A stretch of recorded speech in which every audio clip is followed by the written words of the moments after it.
dia. Bom dia A todas e a todos. Bom dia quem nos acompanha aqui pelas redes sociais. Sejam todas e todos bem-vindos para mais uma manhã de reflexões aqui pelo SEMA, o Centro Espírita Arcanjo de Campos, Minas Gerais. Vamos orar para darmos início à palestra pública. Amigo Jesus, que o teu amor seja o sol a clarear as nossas vidas, a clarear os nossos passos, para que o nosso andar, Senhor,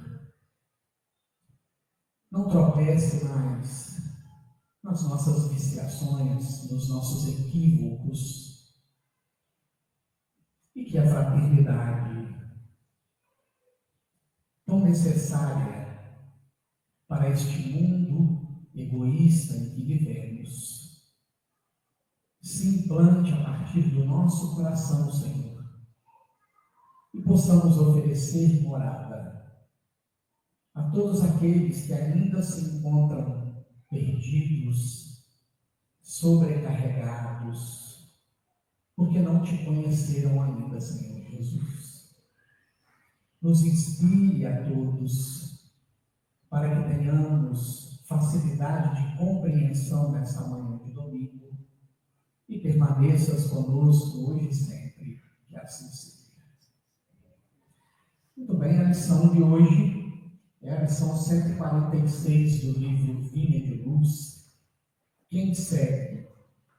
Emmanuel retira o trecho do Evangelho de João, capítulo 8, versículo 12, e outra vez lhes falou Jesus dizendo: eu sou a luz do mundo, quem me segue não andará em trevas, mas terá a luz da vida.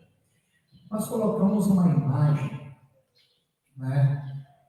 que representa Jesus caminhando e os discípulos seguindo Jesus. E assim como na época em que Jesus andava fisicamente aqui no orbe, os discípulos não tinham a exata dimensão da tarefa que lhes cabia. Tanto que em inúmeras passagens do Evangelho nós vamos perceber que eles faziam um julgamento muito equivocado da proposta de Jesus. A tal ponto que, em determinado momento, Jesus os questiona: o que as pessoas têm falado a respeito do Filho do Homem? E aí, eles respondem: alguns dizem que tu és Jeremias, outros João Batista, ou algum dos profetas que retornou. E depois Jesus dirige a pergunta objetivamente para eles: e para vocês, quem é o Filho do Homem? Porque uma coisa era o que as pessoas que não andavam com Jesus, não estavam constantemente privando da companhia de Jesus, dos diálogos de intimidade que Jesus tinha com os discípulos, fizessem a ideia que quisessem fazer a respeito de Jesus. Outra coisa era aqueles que privavam da intimidade de Jesus. Eram aqueles que bebiam diretamente na fonte da misericórdia, na fonte do amor, na fonte da espiritualidade superior.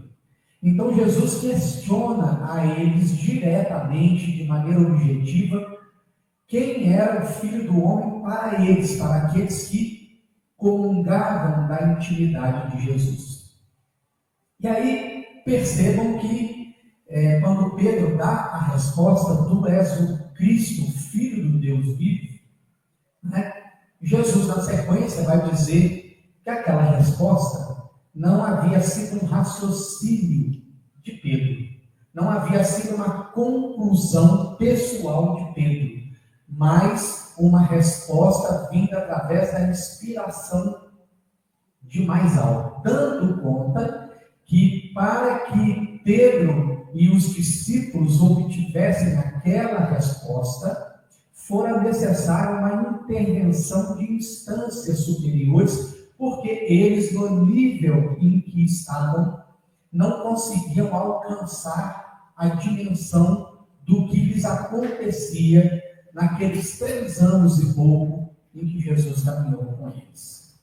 Por quê? Porque eles, assim como nós hoje, eram seres que ligavam muita importância à aparência.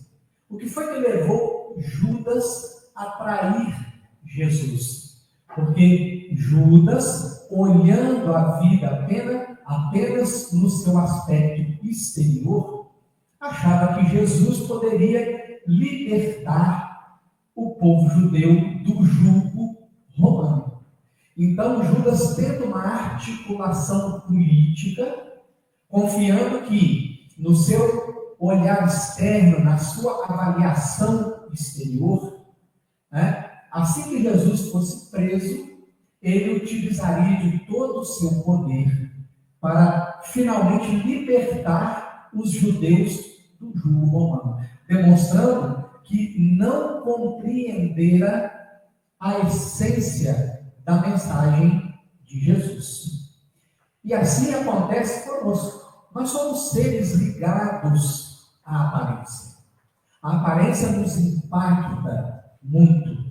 A aparência mexe muito conosco. Então, se vemos alguém muito bem vestido, segundo as regras da etiqueta, nós já fazemos um juízo de que aquela pessoa, por ser esteticamente bonita, por estar muito bem vestida, é uma pessoa de bem. E quando vemos alguém que não se veste segundo os parâmetros sociais atuais, nós já temos um olhar de desconfiança. E isso se aplica muito na maneira como nós nos relacionamos com a religião e, consequentemente, como nos relacionamos com Jesus. Porque no mundo das aparências, do belo, daquilo que seduz e atrai o nosso olhar, para sermos religiosos, basta que nós frequentemos a instituição. Quanto mais presentes nós estivermos na instituição, mais religiosos nos consideramos. Quanto mais atividades nós desenvolvemos na religião, mais o nosso ego julga que está vivenciando aquilo que a religião, aquilo que a doutrina expõe. E nos esquecemos de que estar aqui, sem sombra de dúvidas, é importante. O Centro Espírita, nós já sabemos, é um laboratório formidável, onde nós temos a oportunidade de aprender a teoria e praticar aquilo que aprendemos. É por isso que Emmanuel diz que o Centro Espírita é a universidade da alma. É um paralelo, uma metáfora muito interessante, porque o que a gente faz numa faculdade? Nós adquirimos um conhecimento teórico, temos a fase de estágio dentro do percurso acadêmico, para que depois, graduados, nós tenhamos uma certa expertise para praticar aquilo que aprendemos fora do espaço da faculdade, onde então vamos exercer a profissão na qual nos especializamos. Então, olha que paralelo interessante, Aqui nós aprendemos a teoria, estudamos a teoria, estudamos a doutrina, temos o estágio da convivência aqui dentro, nas poucas horas semanais que nos dedicamos aqui, com o objetivo de aquilo que aprendemos aqui e o que exercitamos a nível de teoria se torne prática lá fora. No entanto, Nem sempre é assim que acontece.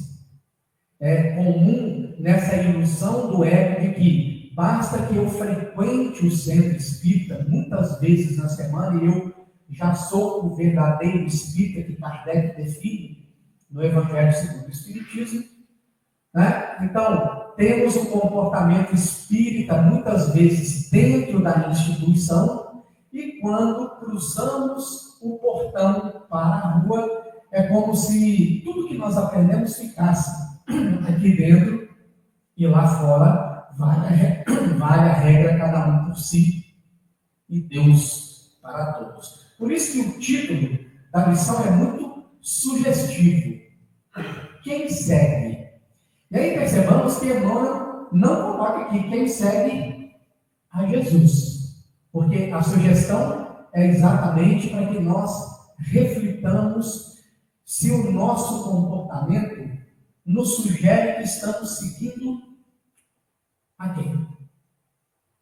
Porque a fala de Jesus é muito cristalina. Não se pode servir a dois senhores.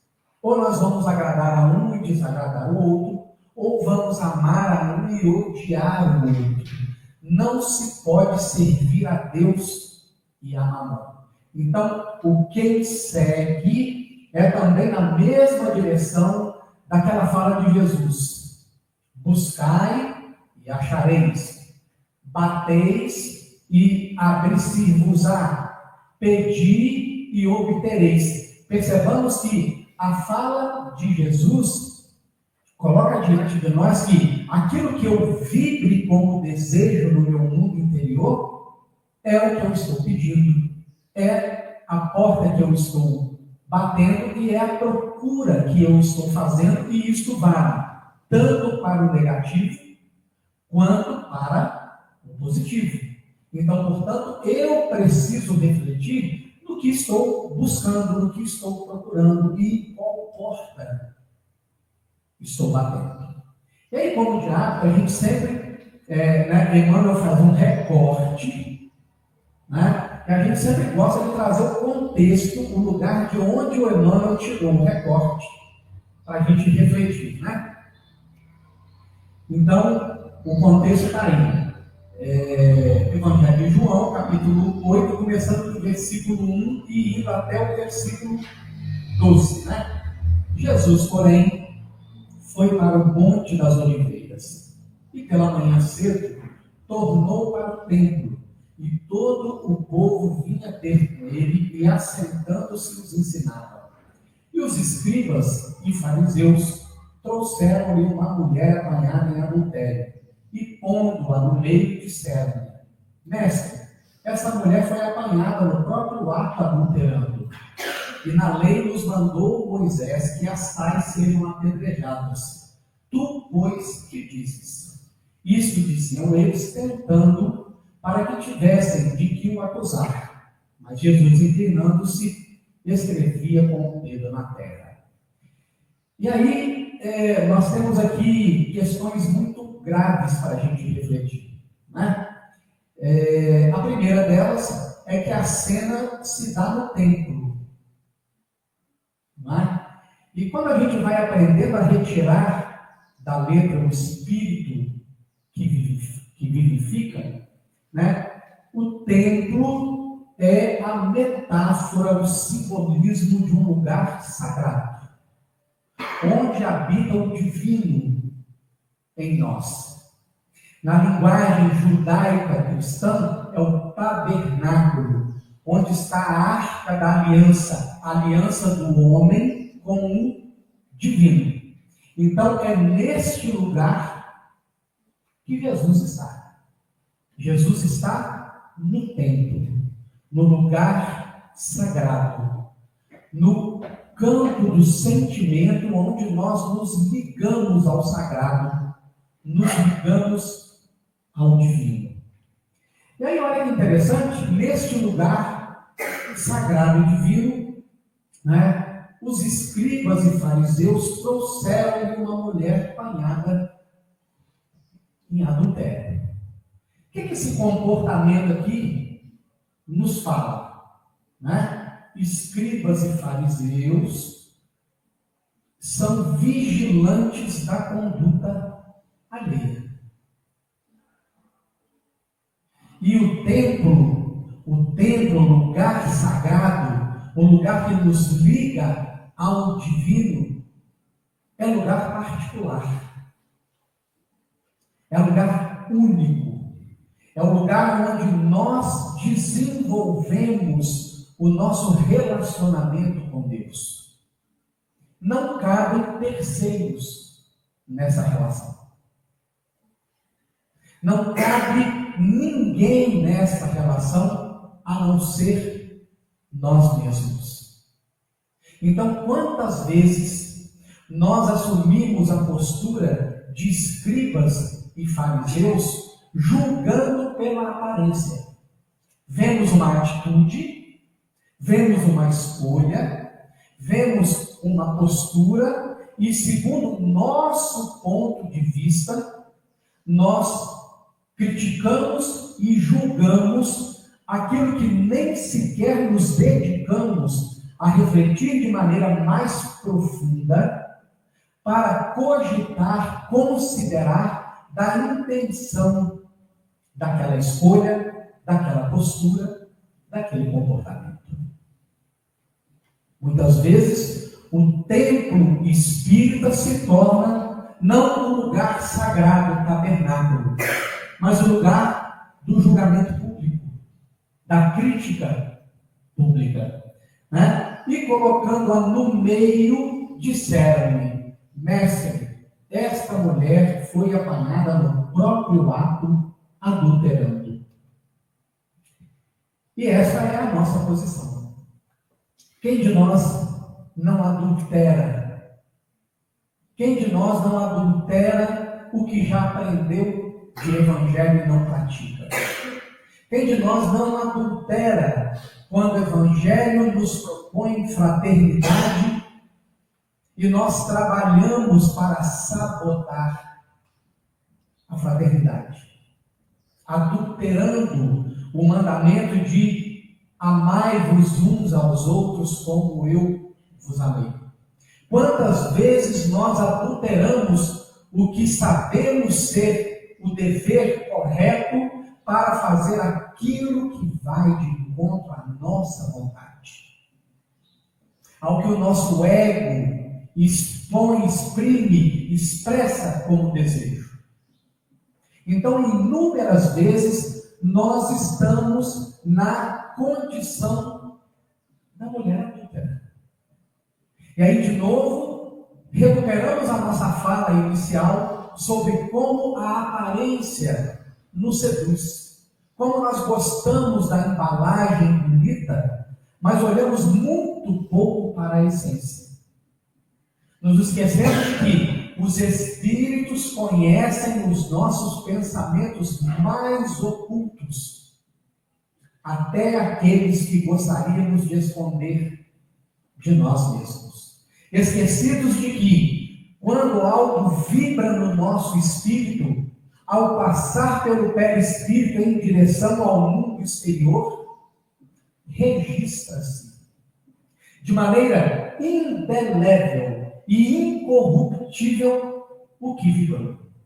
E que esta vibração de um pensamento que sequer teve força e intensidade para acessar a consciência, será revisto lá naquele momento do desencarne, quando o perispírito se desligar do corpo físico e a lei divina nos obriga a um balanço da nossa caminhada.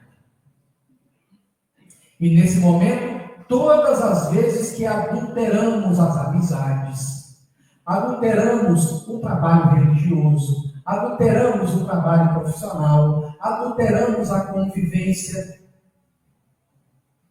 nos colocará no templo, em público, para sermos julgados.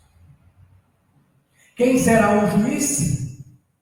A nossa própria consciência. Porque não cabem terceiros na nossa relação com Deus. Não terá ninguém a nos acusar, a apontar o dedo e a dizer: você errou aqui, você omitiu aqui, você negligenciou aqui, aqui você acertou, aqui você amou. Não terá ninguém. Seremos nós com a nossa própria consciência diante de Deus. Então nós seremos os juízes. E é por isso que Jesus deixa outro registro luminoso para nós, quando ele diz: na mesma medida em que julgardes, sereis julgados. Então prestemos atenção no rigor que nós aplicamos ao outro, nos julgamentos, nas acusações, nas incompreensões, porque este mesmo rigor a nossa consciência utilizará no próprio julgamento. E aí eles prosseguem: a lei nos mandou Moisés que as tais sejam apedrejadas, tu, pois, que dizes? E aí a intenção está revelada no registro. E diziam eles, tentando. Qual é a nossa intenção quando julgamos o que desconhecemos? Quando só vemos a aparência e não nos dedicamos a descer no profundo da intenção. Estamos tentando a Deus no relacionamento interno com Ele, que nos propõe amar a tudo e a todos, quando desamamos o outro, julgando, acusando, apontando o dedo, nós estamos tentando Deus. E o que significa o silêncio de Jesus no primeiro momento, que inclinando-se escrevia com o dedo na terra? Reflita na sua fala. Reflita no que você está sentindo. Reflita na sua própria intenção. Jesus está nos educando. Está permitindo que nós nos tornemos autorreflexivos. Que nós aprendamos a nos autoanalisar. Compreender o que aquela situação agita no nosso mundo emocional, no campo dos sentimentos, porque este é o material do autoconhecimento. E como insistissem, perguntando-lhe, endireitou-se e disse-lhes: aquele que de entre vós está sem pecado, seja o primeiro que atire pedra contra ela. E tornando a inclinar-se, escrevia na terra.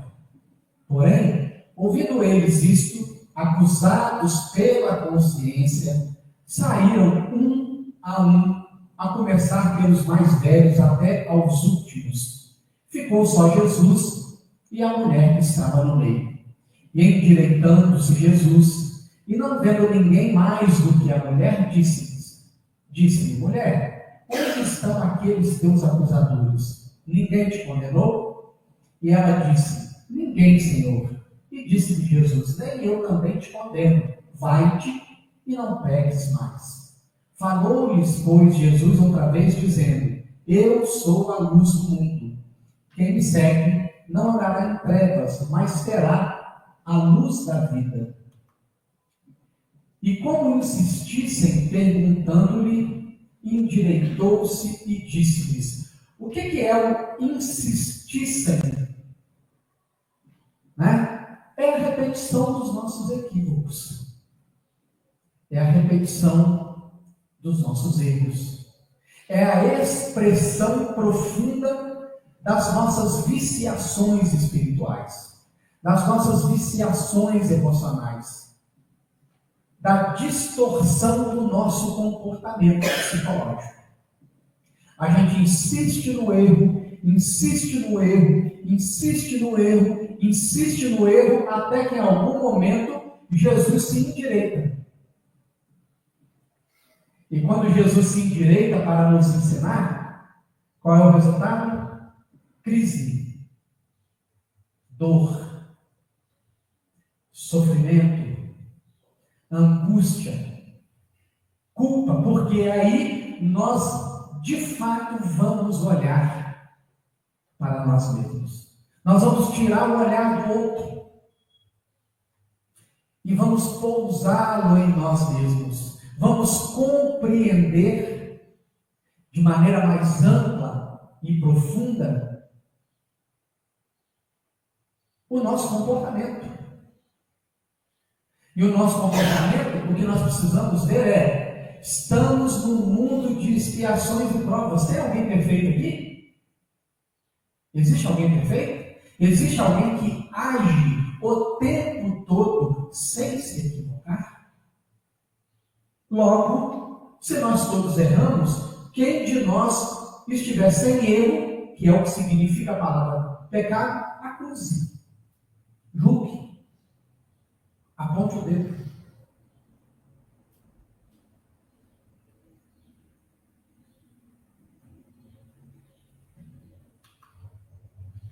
Porém, ouvindo eles isso, e aí, olha, acusados pela consciência, o mesmo rigor que usares para julgar o outro, a tua consciência utilizará para julgar a si mesmo.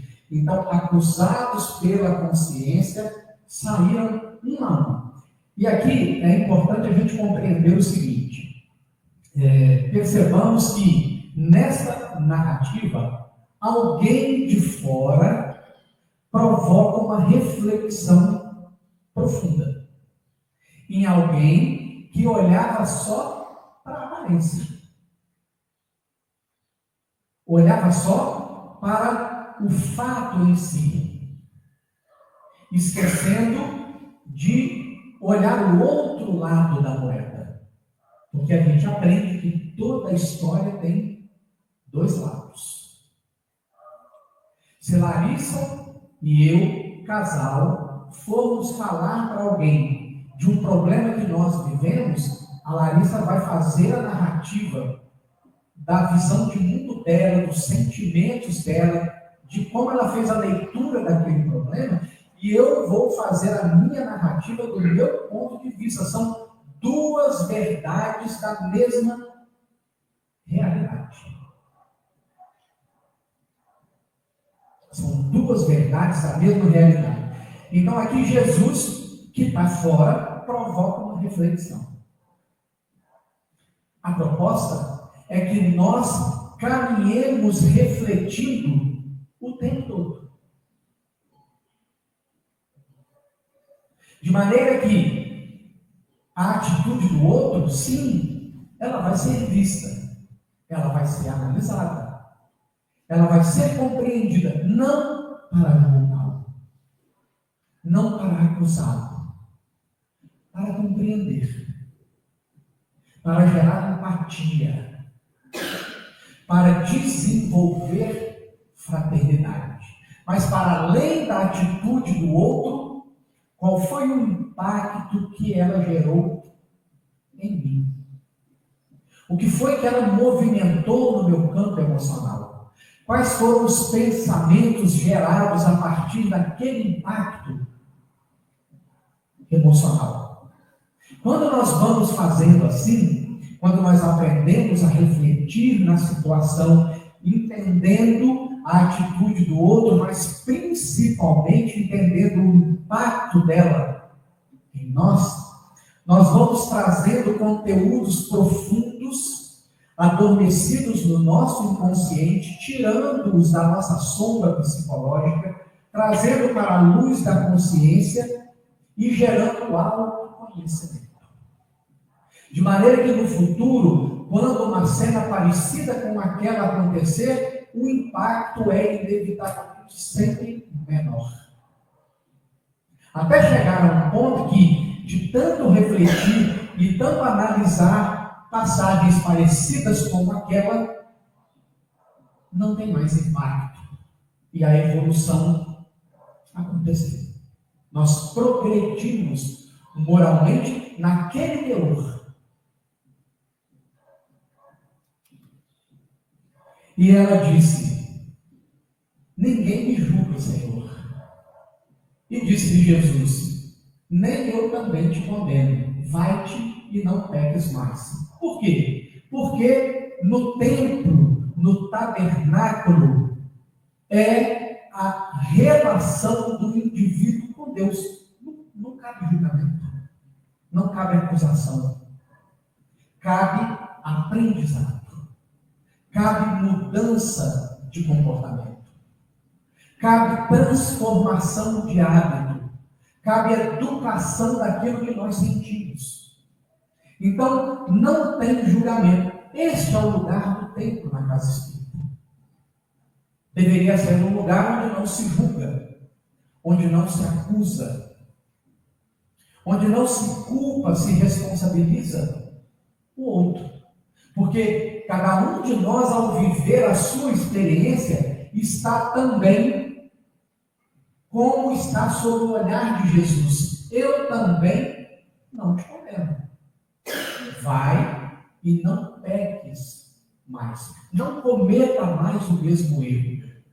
Não repita a viciação que há séculos está presente no seu hábito e você não enxerga e projeta no comportamento do outro, desviando o seu olhar para o comportamento do outro, ao invés de você olhar para si mesmo.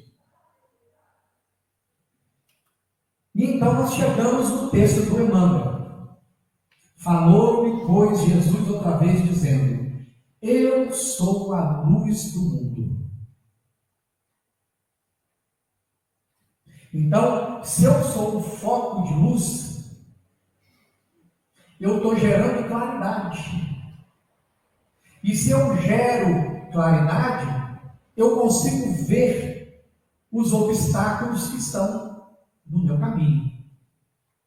E nesse sentido, a metáfora dia e noite é perfeita. É perfeita.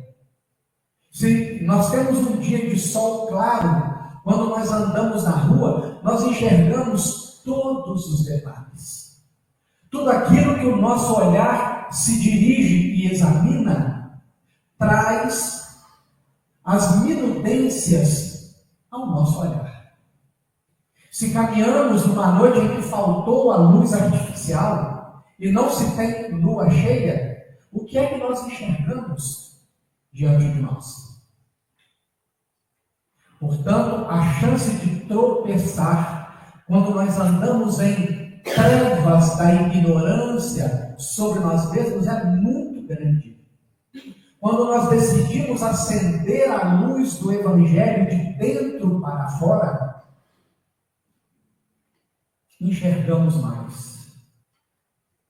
E é por isso que o quem segue do título começa a fazer sentido agora.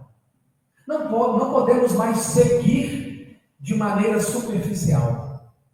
Não podemos mais seguir de maneira artificial.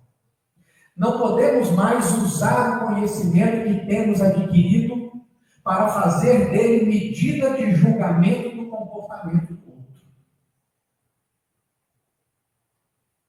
É preciso usar a luz do mundo, que é Jesus, para que, seguindo no amor ofertado a todos, indiscriminadamente, incondicionalmente,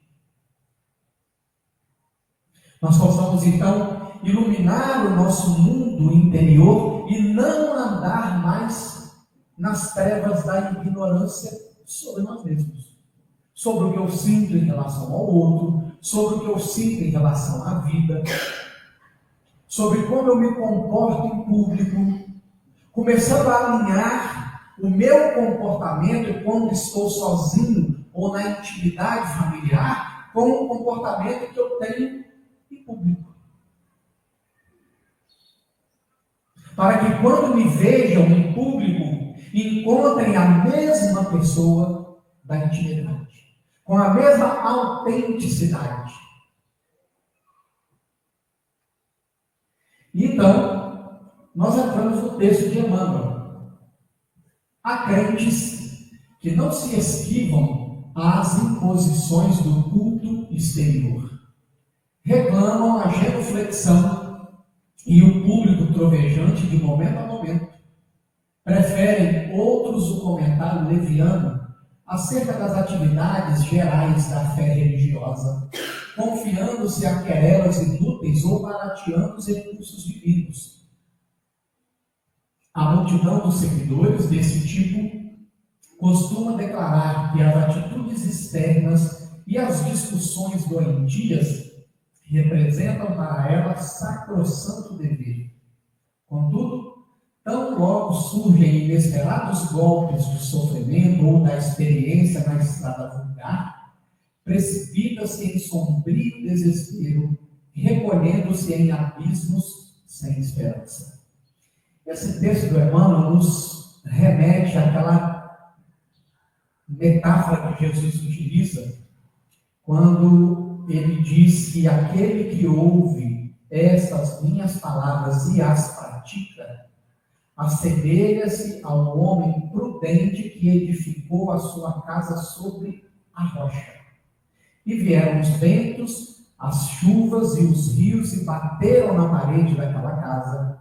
Mas como o alicerce era sólido, ela se manteve de pé. A casa edificada sobre a rocha é a casa edificada sobre os valores do Espírito.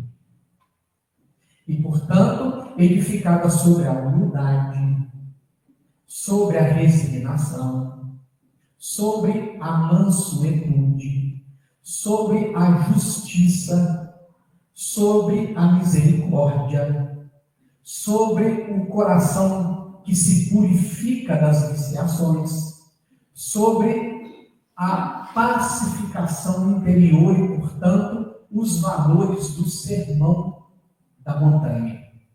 Observemos que nenhum destes valores está assentado na aparência. Nenhum destes valores está assentado sobre os valores que a nossa sociedade propaga como sendo aqueles que vão trazer felicidade. Não tem aí dinheiro, não tem aí bens, não tem aí importância da personalidade, não tem aí projeção social de poderio, de influência, não tem nada que é externo. É tudo interno. E aquele que escuta estas minhas palavras e não as pratica, assemelha-se ao homem imprudente, que construiu a sua casa sobre a areia. E vieram os ventos, as chuvas e os rios, e bateram nas paredes da casa, e como ela não tinha alicerces, a ruína foi grande. É quando eu coloco a minha segurança no eu, na personalidade, naquilo que é externo, na beleza, na inteligência, no dinheiro, na posse das coisas, achando que desta forma eu caminharei seguro até a porta do túmulo. E Jesus conta uma parábola para nos dizer onde deve estar a nossa segurança real. Quando ele diz que num determinado ano, um agricultor teve uma colheita maravilhosa. Tão maravilhosa que os seus celeiros eram pequenos para armazenar aquela exuberância de colheita. E o agricultor pensava de si para consigo: vou destruir os meus celeiros, construirei outros maiores, armazenarei a minha colheita exuberante e gozarei o resto dos meus dias como fruto daquela colheita. E na parábola Jesus diz: tolo, hoje mesmo Deus pedirá a sua alma. Então, muitas vezes, frequentamos instituições religiosas, estudamos, trabalhamos, fazendo um movimento externo, jamais aprofundando o que temos aprendido em nós mesmos, então, quando as crises chegam, os inesperados golpes do sofrimento ou da experiência na escada vulgar, nos desequilibramos. Porque ainda não vivemos a boa nova. Não aprendemos o outro lado da moeda, a outra face. Numa compreensão infantil e imatura de que é possível viver aqui, no mundo físico, sem crises, sem dificuldades, sem obstáculos. E se nós olhássemos para a nossa imagem no espelho, se nós pudéssemos fazer uma retrospectiva das inúmeras vezes em que olhamos no espelho, seria fácil compreender que a única coisa que permaneceu ao longo do tempo foi a mudança.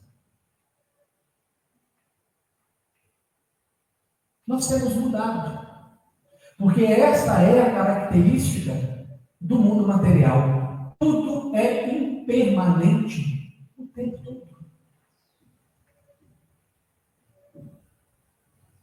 E se nós voltarmos lá na década de 1980, quem é daquela geração ali vai lembrar.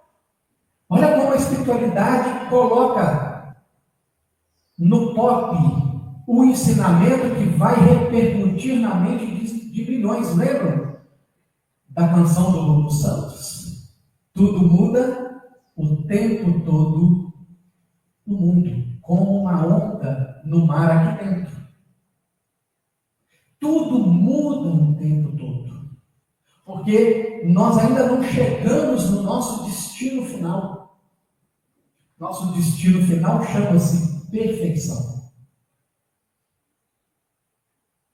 Então, viver no mundo das aparências, dedicar o nosso culto apenas àquilo que está do lado de fora, é permitir que as crises, quando nos alcancem, e acreditemos, elas nos alcançarão sempre, tenham um impacto profundo e muitas vezes devastador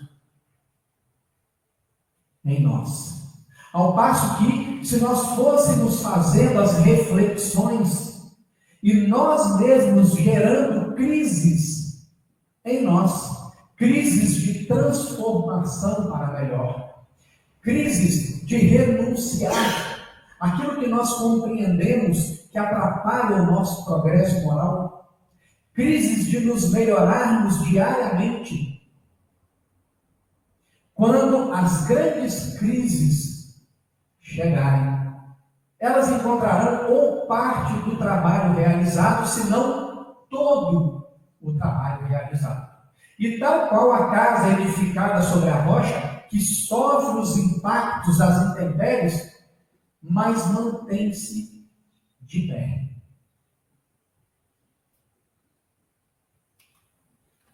Nestas horas cinzentas, os aprendizes sentem-se abandonados e oprimidos, mostrando a insuficiência interna. Muitos se fazem relaxados nas obrigações, afirmando-se desprotegidos de Jesus ou esquecidos do céu. Isso ocorre, porém, quando não ouviram a revelação divina que se faz necessária. O Mestre não prometeu claridade à senda dos que apenas falam e creem. Assinou, no entanto, real compromisso de assistência contínua aos discípulos que o seguem. Nesse passo, é importante considerar que Jesus não se reporta a lâmpadas de natureza física, cujas irradiações ferem os olhos orgânicos. Assegurou a doação de luz da vida. E aí o primeiro recorte que nós vamos fazer é esse aí, né? Quando as crises nos acometem, quando as dores nos visitam, quando os obstáculos se apresentam no primeiro momento de maneira intransponível, nós nos afirmamos desprotegidos de Jesus ou esquecidos do céu. aí lá no livro Boa Nova, de autoria do Espírito Humberto de Campos, pela psicografia de Francisco Cândido Xavier, no capítulo 6, cujo título é Fidelidade a Deus, Jesus tem uma fala com os discípulos. Eles estão às margens do Mar da Galileia, fogueira acesa, comendo peixe, parece um luau, né? E eles estão numa conversa de intimidade, e Jesus diz a eles, todos nós só enxergamos Deus nas facilidades. Então, quantos carros a gente vê na rua com plástico, Deus é fiel, ou Deus quem me deu. Então, quando nós alcançamos uma vitória, adquirimos uma propriedade, um carro, uma casa tão sonhada, ou conseguimos um emprego que vai nos dar a segurança financeira desejada desde há muito, ou fazemos a viagem de lazer para o lugar que nós planejamos desde há muito tempo, nós enxergamos Deus, né? Deus é fiel o tempo todo.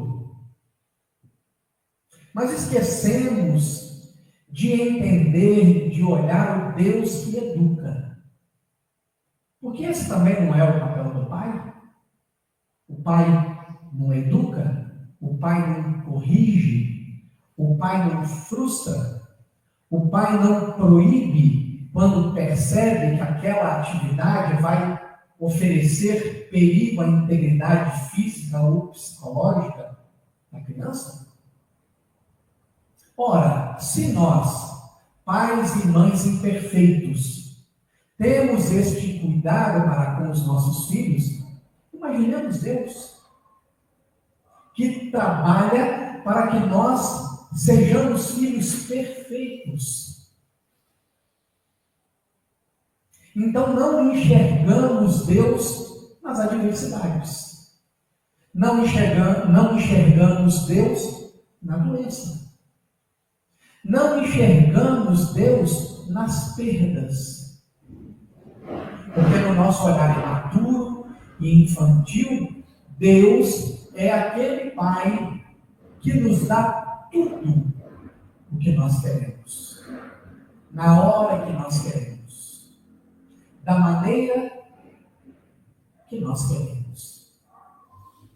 E mesmo nós imperfeitos já sabemos que este comportamento não educa, pelo contrário, ele deseduca, porque ele deixa uma mensagem que tudo é possível a hora que a gente quiser. E nós temos aprendido duramente na vida adulta que não é assim que as coisas acontecem.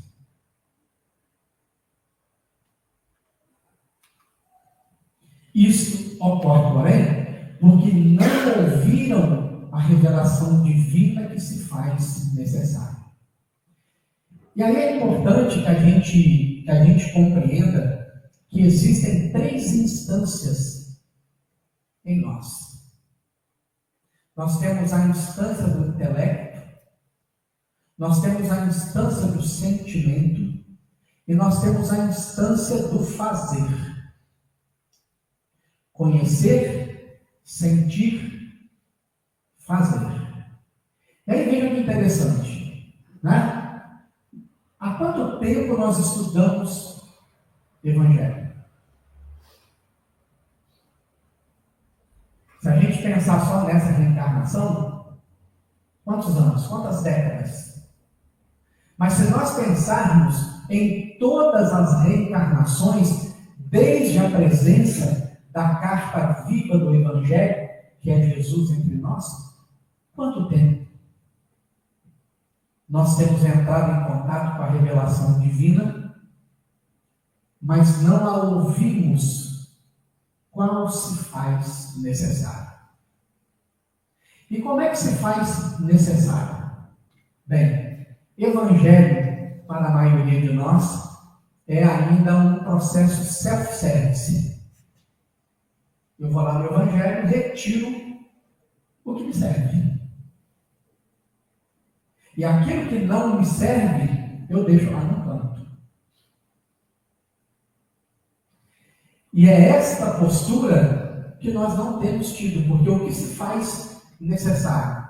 O que se faz necessário é que o Evangelho, na sua integridade, se torne a nossa conduta, se torne o nosso sentir, se torne o nosso fazer, para que haja completude, para que haja plenitude.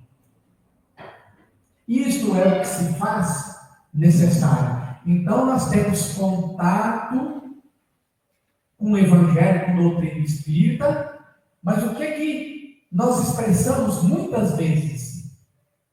Perdoar é difícil, conviver é difícil, fazer como o Evangelho propõe é difícil. No fundo, uma defesa para quem não quer mudar, um desculpismo para quem não quer mudar. E não estamos dizendo de maneira hipócrita que viver tudo que o Evangelho propõe é fácil. Mas é fácil permanecer como nós estamos? É fácil sentir as crises que nós temos sentido? Porque não vivemos qual se faz necessária a revelação divina? Sim, dá trabalho. Transformação moral? Dá trabalho. Autoconhecimento? Dá trabalho. Mas é um trabalho com resultados. É um trabalho que, quando nós nos dedicamos, ali na frente nós começamos a colher. O mestre não prometeu claridade acerca dos que apenas falam e creem. Assinou, no entanto, real compromisso de assistência contínua aos discípulos que os seguem. Neste passo, é importante considerar que Jesus não se reporta a lâmpadas de natureza física, cujas irradiações ferem os olhos orgânicos. Assegurou a doação de luz da vida. E aí é curioso a gente recordar nesse ponto da relação de Jesus com Saulo de Tarso I. Né? Jesus atravessa a vida de Saulo inúmeras vezes, fazendo um convite para Saulo. E Saulo de Tarso recusa o convite de Jesus inúmeras vezes. Quanto mais rebelde nós somos, nós mesmos estamos elegendo a intensidade de dor proporcional à nossa rebeldia para que a nossa consciência desperte. Então vamos compreender isso na trajetória de Saulo. Né? Qual é a primeira grande dor que Saulo sofre? A perda do seu sonho de matrimônio com Abigail. Quando ele descobre que o seu principal inimigo, o seu principal opositor era ninguém mais, ninguém menos do que o seu próprio cunhado. Primeira dor intensa que ele sofre. Dor pública. Dor pública. A segunda grande dor que Saulo sofre é quando ele perde Abigail. 8 meses depois de separados, o amor que ele sentia por ela nunca morrera dentro dele. Ele resolve procurá-la e encontra adoecida pela tuberculose na propriedade de Zacarias, na estrada de Jope. E ela está lá, tendo uma crise, tossindo, cuspindo sangue.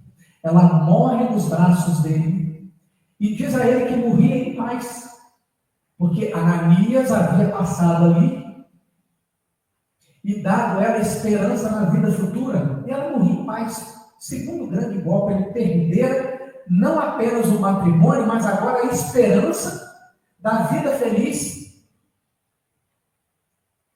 Segundo golpe. Terceiro golpe, quando ele está chegando em Damasco para prender e matar, Jesus aparece a ele. E por que esse é um golpe? Porque ali ele tem que se despir da sua visão de mundo, dos seus conceitos, do seu conhecimento, da sua segurança. Na hora que ele vê aquele ser numa glória que ele nunca havia visto diante dele, Emmanuel registra isso lá no livro Paulo e Estevão, ele chega à única conclusão que era possível, depois que ele pergunta: quem é você? E Jesus responde: eu sou o Jesus a quem você persegue. Então ele chega à conclusão que tudo que falavam sobre Jesus era verdade. Tudo que falavam sobre a vida futura era verdade. Tudo que falavam sobre a glória de Jesus era verdade. E se ele era alguém que perseguia e se colocava a favor da verdade, não tinha outra alternativa a partir daquele momento, mesmo sabendo de todas as consequências que a sua escolha traria, ele se colocou a serviço daquela verdade quando ele pergunta: Senhor, o que queres que eu faça? A partir dali, culpa, remorso, arrependimento, solidão.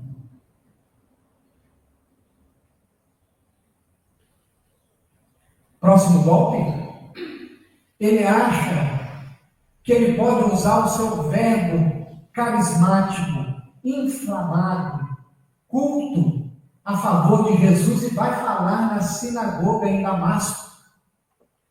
E ele só consegue gaguejar. É um outro golpe no enorme orgulho que Saulo de Tarso possuía. Próximo golpe, vai procurar a família 3 anos depois de deserto. O que ele encontra na família? Desprezo, escárnio, deboche, abandono, solidão. E é neste estado que ele sonha, desdobra, encontra Abigail e ela deixa aquele roteiro luminoso para ele: ama, trabalha, espera, confia.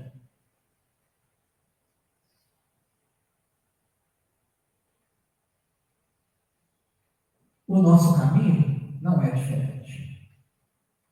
Nunca foi. Nunca será diferente. Isso é a doação de luz de vida. Paulo compreendeu tão bem que na entrevista com Nero, estava Nero e o seu general Tiglino, numa entrevista com Paulo. Nero tremia diante da autoridade moral de Paulo. Tremeu tanto que não aceitou sacrificá-lo junto com os outros cristãos no Coliseu, por medo de que a morte de Paulo gerasse um levante em Roma, um motim em Roma, dando conta de que aquele vaso que Jesus foi limpando ao longo dos 34 anos em que Paulo caminha até ser decapitado, fora limpo, e a luz do mundo, a luz da vida agora vibrava nele. E Paulo deixa registrado nas suas epístolas a mudança. Numa delas, na epístola aos Romanos, ele diz: eu reconheço em meu corpo, em meus membros, a lei do pecado, e reconheço que em mim há um homem interno. A lei do pecado e o homem interno digladiam o tempo todo, a tal ponto que o bem que eu quero fazer eu não consigo, e o mal que eu não quero fazer, esse eu faço. Num outro momento, lá no final da trajetória, ele registra aos Gálatas. Capítulo 2, versículo 20. Fui crucificado com Cristo. Não sou eu mais quem vive, é o Cristo que vive em mim. Quem efetivamente se dispõe a acompanhá-lo, não encontrará tempo a gastar com exames particularizados de nuvens negras e espessas, porque sentirá a claridade eterna dentro de si. O que são as nuvens negras e espessas? As nossas críticas aos outros, o julgamento, as acusações que nós dirigimos aos outros, porque agora compreendemos que o importante é a claridade eterna dentro de nós mesmos, a partir da luz que nós fomos acendendo com a prática do Evangelho. Quando fizeres, pois, o costumeiro balanço de tua fé,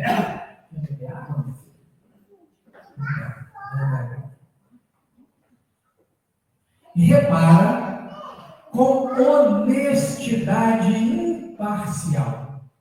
Olha aqui, olha que expressão maravilhosa que o Emmanuel utiliza. Repara com honestidade imparcial se estás falando apenas do Cristo ou se procuras seguir-lhe os passos no caminho comum.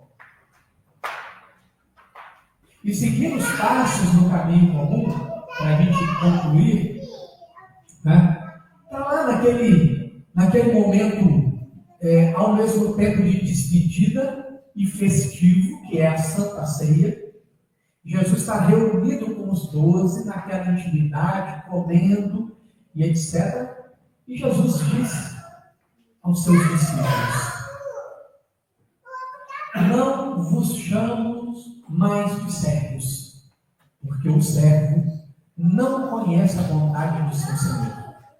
Chamo-vos de amigos, porque tudo o que ouvi de meu Pai vos dei a conhecer.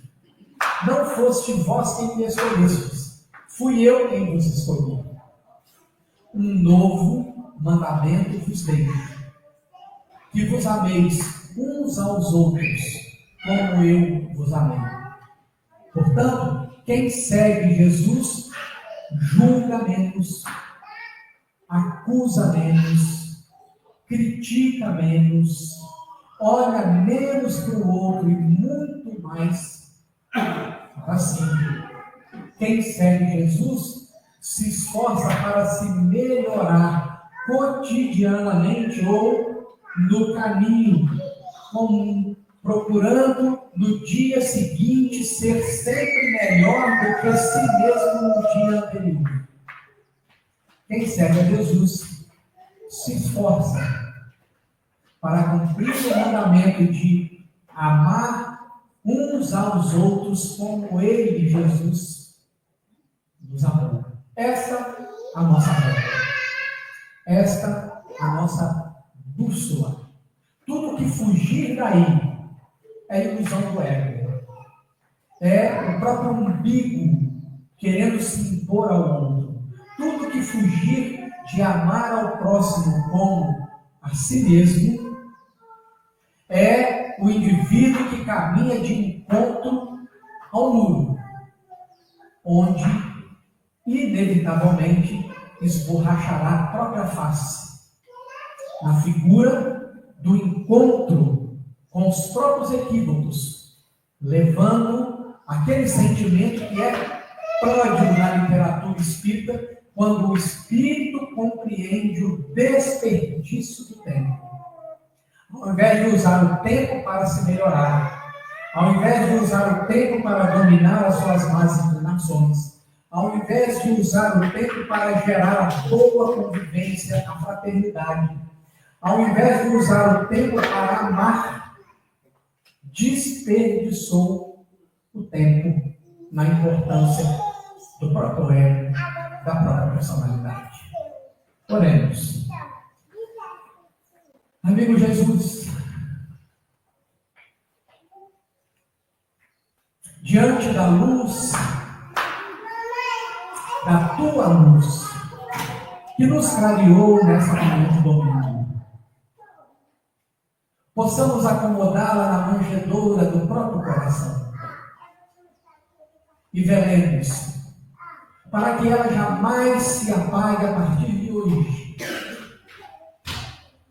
alimentando-a com a caridade, com a fraternidade, com a humildade,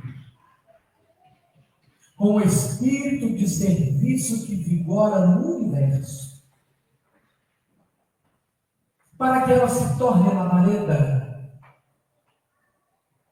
para que ela, ao ser colocada sobre um monte,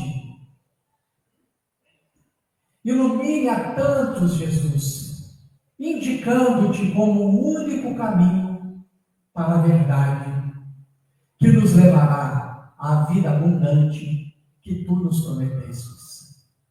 Sejas conosco, Senhor, habite em nós, hoje e sempre, que assim seja. Vamos aos passos.